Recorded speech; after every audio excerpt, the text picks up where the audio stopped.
آج دعا کرنے کی ضرورت نہیں، اگر تم نے پرسہ صحیح دیا تو یقین رکھنا گھر پہنچنے کے پہلے تمہاری دعائیں قبول ہو جائیں گی۔ 3 میتیں ایسی ہیں جن کو غسل دینے والے غسل دینے کے بعد چلا کے روئے اور سب نے تکبیر کی آواز سنی، سین سے سیدہ، سین سے سجاد، سین سے سکینہ۔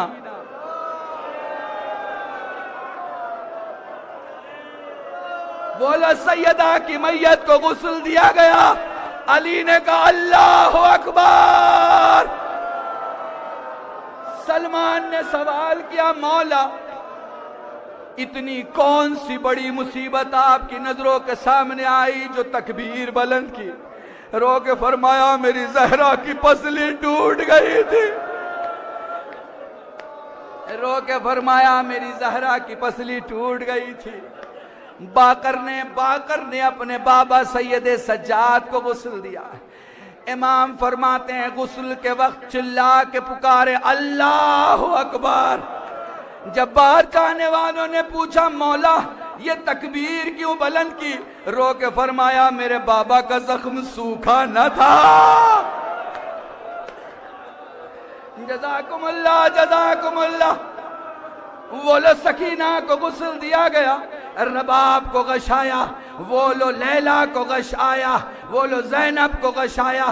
جب سب کو غش سے افاقہ ہوا سجاد نے پوچھا پھوپھی اماں یہ ماجرا کیا ہے؟ لال نہ پوچھ۔ امام نے کہا پھوپھی اماں حق کا واسطہ بتائیں۔ کہا لال کیسے بیان کروں؟ جب رباب نے ایک چلو پانی ڈالا سکینہ کے چہرے پہ پانی سوکھ گیا، جب لیلا نے ڈالا پانی سوکھ گیا، جب میں نے ڈالا پانی سوکھ گیا۔ اللہ اکبر۔ حسین کی پیاسی بیٹی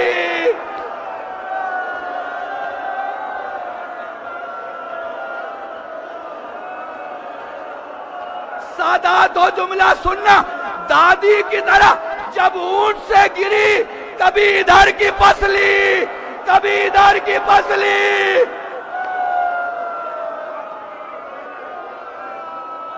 جزاکم اللہ۔ خدا تمہیں کوئی غم نہ دے۔ بس آخری جملہ اور یہیں پہ مجلس تمام ہے۔ وہ منزل آ گئی جب سب نے ملاقات کی، وہ منزل آ گئی جب حسین نے اپنے کاندھے کو دروازے پہ ٹکایا۔ اماں سلام، کوئی جواب نہیں آیا۔ میں نے ابھی تمہیں بتایا کہ زہرا کا ایک ہاتھ اٹھا کرتا تھا، دوسرا ہاتھ زخم لگنے کے بعد زہرا کا پورا نہیں اٹھ پاتا تھا۔ دیوار پہ ٹیک لگائے فرماتے اماں سلام، کوئی جواب نہیں آیا۔ اماں تیرا حسین پکار رہا ہے، کوئی جواب نہیں آیا۔ اماں یقین نہیں آتا تیری زندگی میں تیرا حسین اتنا غریب ہو جائے گا۔ اماں میں پکاروں اور تو جواب نہ دے، بندے کا فن ٹوٹے 2 ہاتھ نکلے، اے میرے حسین میرے سینے سے لگ جا۔ ایک بیٹا ماں سے لپٹا،